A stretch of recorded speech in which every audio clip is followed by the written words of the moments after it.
Why don't you come home with me? Come to Saltburn. This is the long gallery. Blue room. It's blue. Wow. Oh, bliss. Bliss, bliss, bliss. Who is coming to dinner again? Henry's. Who are the Henrys? Dad's friends. They're all called Henry. Not all of them, just most. I think it was a hit, don't you, darling?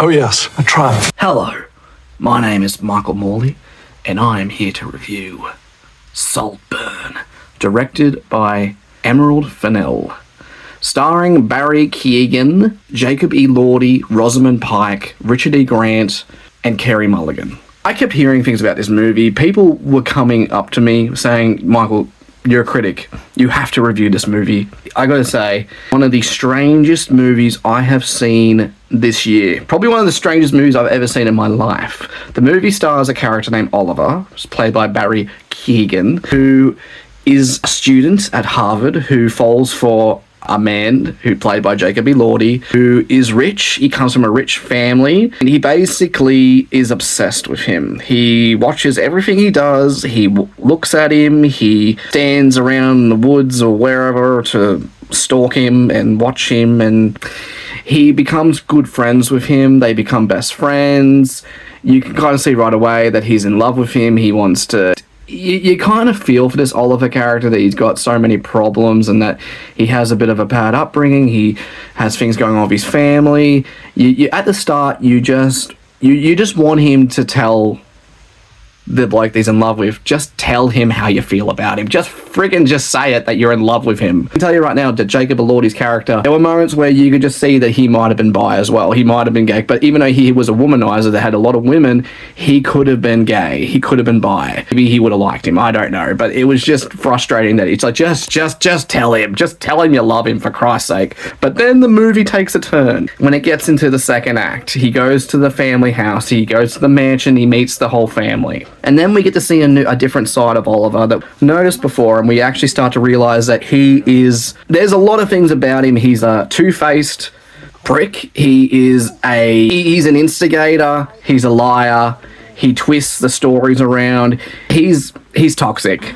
If I met him, I would never want to have any involvement with this guy whatsoever. He is just one of those people that will twist everything around and turn everyone against each other. And the film goes to a very twisty, toxic end that I had no idea where it was going for. I didn't know the tone, but my God, there are some moments in this movie where I was literally about to throw up. I was coughing, I was yakking at some of the scenes in this movie.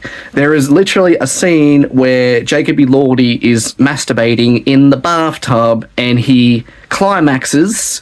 He empties the water in the bathtub, and Oliver, Barry Keoghan, goes in there and drinks the froth out of the bathtub, and we know what that is. I nearly threw up watching that. I don't know what the director was thinking of that scene. And there's another scene where he's going down on a girl, and she's like, it's not that time of the month, and he goes, don't worry, you're lucky I'm a vampire. He literally said that, and he started sucking her period blood, and then he started putting her period blood in her mouth, and they started kissing each other. Yeah, I nearly yacked at that. This movie is disturbing. It's like, this is a really great movie, but what really distracts me and really annoys me about this movie is that the shock value, the director just wanted to shock the audience. This is your tactic to get an Oscar nomination. I reckon this was just a tactic that she was trying to do just to get a nomination from the Academy Awards. That's what she was trying to do. That's all I feel like, all these reasons for him showing he is literally dry humping the ground where the coffin had been laid. I mean, it's disturbing. I don't know, like, if you're a person who wants to know, like, should I watch this movie? If you can't handle seeing period blood, or guy drinking cum out of the bathtub, or a guy dry humping the ground, dancing around naked in the house, this movie wouldn't be for you. But if you're into that sort of stuff, yeah, you'll love this movie. I was like, how the hell am I going to review this movie? Let me say this. Barry Keoghan is a talented actor. He is amazing. He elevates this movie. He is what makes this movie memorable. He elevates it. He's a fantastic actor, and he's going to get nominated for an Oscar without a doubt. Jacob Elordi, I don't know much about him. I know he's an Australian actor. He is in this franchise on Netflix called The Kissing Booth. I reckon he's a pretty good actor for what he has in the film. Good actor. I don't really know much about him, but he did a good job. Richard E. Grant, look, he is an icon. He is a British royalty. He does such a great job for what he does in the film, and Rosamund Pike is amazing. Everyone's amazing in this film, and Carey Mulligan, who I barely recognise in this movie, she does an amazing job too. Yeah, but she had worked with the director in another movie called Promising Young Woman, and that was a really twisted, good movie too. I don't think this movie's for everyone.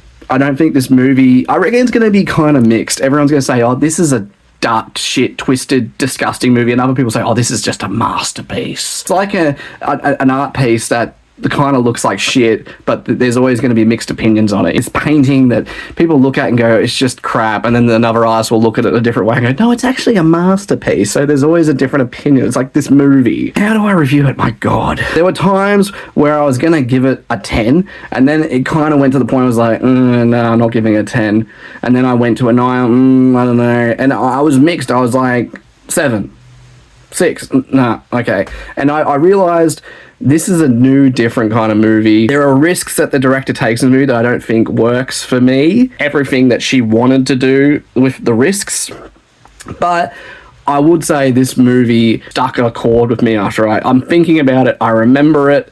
I will remember it for the rest of my life. 8 out of 10.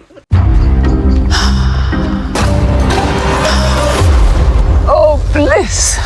Bliss, bliss, bliss.